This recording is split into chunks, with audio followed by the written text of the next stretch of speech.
जय हिंद दोस्तों, आपका फिर से स्वागत है आपके अपने YouTube चैनल इंग्लिश बिट्स में। दोस्तों हम लोगों ने इडियम्स फ्रेज का क्लास चल रहा था। इडियम्स फ्रेज में 10 मीनिंग, हमें लगता है 11 मीनिंग कंप्लीट कर लिए थे। उसके बाद आज 11 से लेकर 20-25 तक चलेंगे। तो दोस्तों सबसे पहले आज मीनिंग हम देखते हैं इडियम्स फ्रेज। सबसे पहला आज का इडियम्स एंड फ्रेज क्या हो जाएगा दोस्तों? Idioms and phrases. कल का 11 कराए थे, आज पहला हो जाएगा। आज देखिए सबसे पहला है at the 11th hour. At the 11th hour मतलब क्या होता है? एट द लास्ट मोमेंट, अर्थात कहने का मतलब अंतिम समय पर। अंतिम समय पर एट द 11th आवर मतलब क्या होता है? एट द लास्ट मोमेंट, अंतिम समय पर। कहने इफ यू बिगिन, यदि आप स्टार्ट करेंगे। योर स्टडीज मतलब होता है अपना पढ़ाई। एट द 11th आवर यानी अंतिम समय पर। यद्यपि यदि आप अपनी पढ़ाई अंतिम समय पर स्टार्ट करेंगे तो यू कैन नॉट, आप नहीं हो सकते हैं। बी श्योर यानी पूरा निश्चित तौर पर टू पास, अर्थात कहने का मतलब है कि यदि आप अंतिम समय पर अपनी पढ़ाई स्टार्ट करते हैं तो आप पास नहीं हो सकते, ऐसा श्योर है।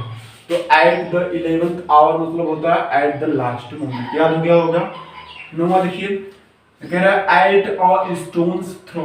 एट अ स्टोन्स थ्रो मतलब क्या होता है? नियर पास।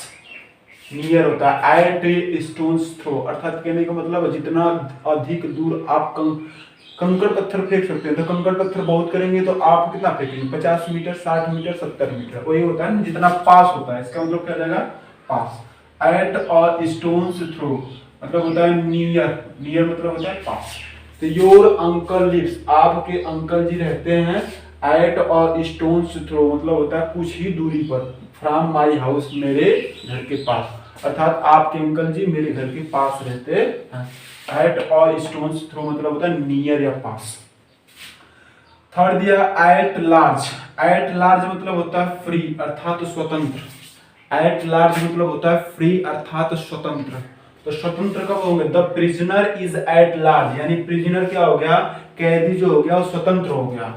आफ्टर टिपिंग यानी क्या हुआ? घूस देने के बाद। द जेलर यानी जेलर को, अर्थात जेलर को पैसे देने के बाद, टिप करने के बाद क्या हुआ?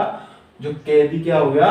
स्वतंत्र हो गया। तो एट लार्ज मतलब होता है फ्री या स्वतंत्र। उसके बाद दिया एट हैंड। एट हैंड मतलब क्या होता है? नियर पास। देखिए एट हैंड कह दे या तो फिर एट स्टोन्स थ्रो कह दे, बात बराबर है। तो एट हैंड मतलब भी होता है नियर या पास। तो my college is just eight hand, क्या है? Just eight hand from my house, मेरे घर से पास में। मेरा कॉलेज जो है मेरे घर के पास में। तो आपसे वाक्य प्रयोग करके पूछता, वाक्य प्रयोग में भी पूछ सकता है। तो ये सभी के लिए, चाहे वो बोर्ड एग्जामिनेशन हो, चाहे वो किसी भी कंपटीशन एग्जामिनेशन की तैयारी कर रहे हो, सभी के लिए क्या है? इंपॉर्टेंट है। तो एट 11th आवर्स हो जाएगा एट द लास्ट मोमेंट, अंतिम समय पर। उसके बाद दिया एट अ स्टोन्स थ्रो मतलब क्या होता है? नियर या पास। एट लार्ज होता है फ्री या स्वतंत्र होना। एट हैंड मतलब होता है नियर पास। आपको आज 14 मीनिंग हो गए, 15 मीनिंग। उसके बाद अगला देखते हैं दोस्तों 16वां मीनिंग। देखिए इसके बाद दोस्तों 16वां देखते हैं। 16वां देखते हैं दोस्तों। 16वां क्या है? An axe to grind. An axe to grind मतलब क्या होता है? पर्सनल एंड टू सर्व, अर्थात अपना स्वार्थ सिद्ध करना। एन एक्स टू ग्रीड मतलब होता है पर्सनल एंड टू सर्व, अपना स्वार्थ सिद्ध करना। इसका क्या हो जाएगा वाक्य प्रयोग? पीपल डू नॉट ट्रस्ट, यानी लोग जो है विश्वास नहीं करते हैं। दोज हु हैव यानी जिनके पास, have an axe to grind यानी जो व्यक्ति अपना स्वार्थ सिद्ध करता है उस पर लोग क्या करते हैं? विश्वास नहीं करते हैं। एन एक्स टू ग्रीड मतलब होता है पर्सनल इन टू सर्व, अर्थात अपना स्वार्थ सिद्ध करना। उसके बाद 17वां दिया एट रैंडम। एट रैंडम मतलब होता है without any aim, AIM, without any aim यानी बिना किसी उद्देश्य के। बिना किसी उद्देश्य के एट रैंडम होता है विदाउट एनी एम, बिना किसी उद्देश्य। द सोल्जर्स मतलब होता है सिपाही या सैनिक। फायर दियर गन्स यानी सिपाहियों ने अपनी गन्स को फायर किया। एट रैंडम अर्थात बिना किसी उद्देश्य के। बिना किसी उद्देश्य के सिपाहियों ने अपनी गन को क्या किया? फायर किया। उसके बाद 18वां a bed of roses. A bed of roses मतलब होता है क्वाइट कंफर्टेबल, फूलों की सेज बोलते हैं। ए बेड ऑफ रोजेज होता है क्वाइट कंफर्टेबल, फूलों की सेज। इसका क्या हो जाएगा, the post of the prime minister, यानी प्राइम मिनिस्टर की जो पोस्ट होती है is not a bed of roses, यानी फूलों की सेज नहीं है। तो ए बेड ऑफ रोजेज मतलब होता है क्वाइट कंफर्टेबल। उसके बाद दिया नेक्स्ट बात apple pie order. Apple pie order मतलब होता है इन परफेक्ट ऑर्डरली अरेंजमेंट, यानी सुव्यवस्थित रूप से। क्या होता है, सुव्यवस्थित रूप से। इन परफेक्ट ऑर्डरली अरेंजमेंट होता है सुव्यवस्थित रूप से। शी कीप्स हर बुक्स, यानी वो अपनी किताब को रखती है इन एप्पल पाई ऑर्डर, अर्थात सुव्यवस्थित ढंग से। कहाँ रखती है, सुव्यवस्थित ढंग से।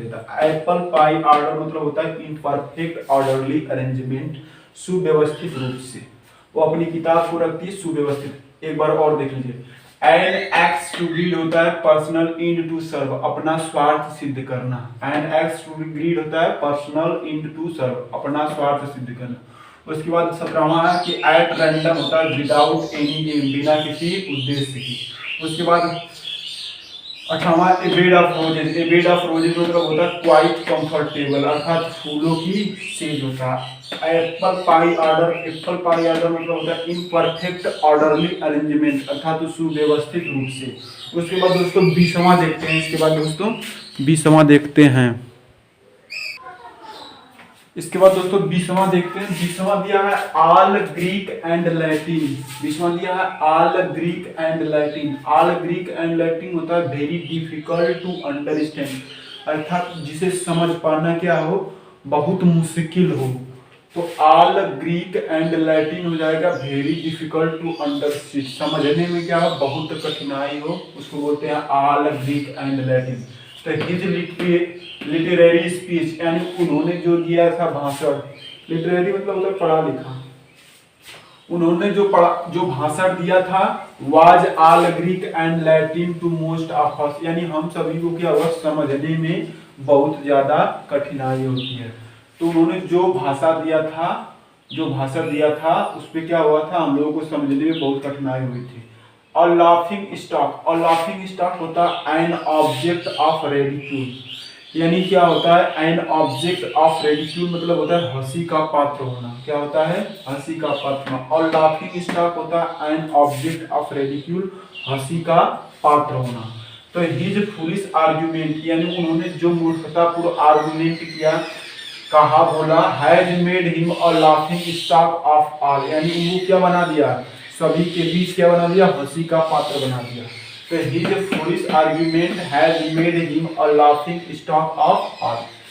उसके बाद यह 22वां at home in. At home in होता है वेल वर्स्ड इन, यानी दक्ष होना। क्या होना, दक्ष होना। वेल वर्स्ड इन मतलब होता है दक्ष होना। Ranjit is eight home in English, यानी रणजीत क्या है, अंग्रेजी में क्या है, दक्ष है, निपुण है।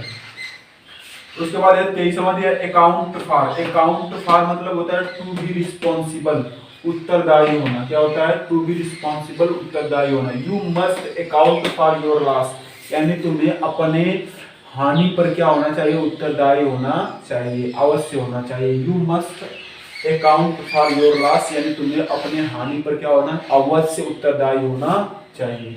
उसके बाद 24वां दिया of far cry. Of far cry होता है वेरी डिस्टेंस, यानी दूर की। क्या होता है, दूर की।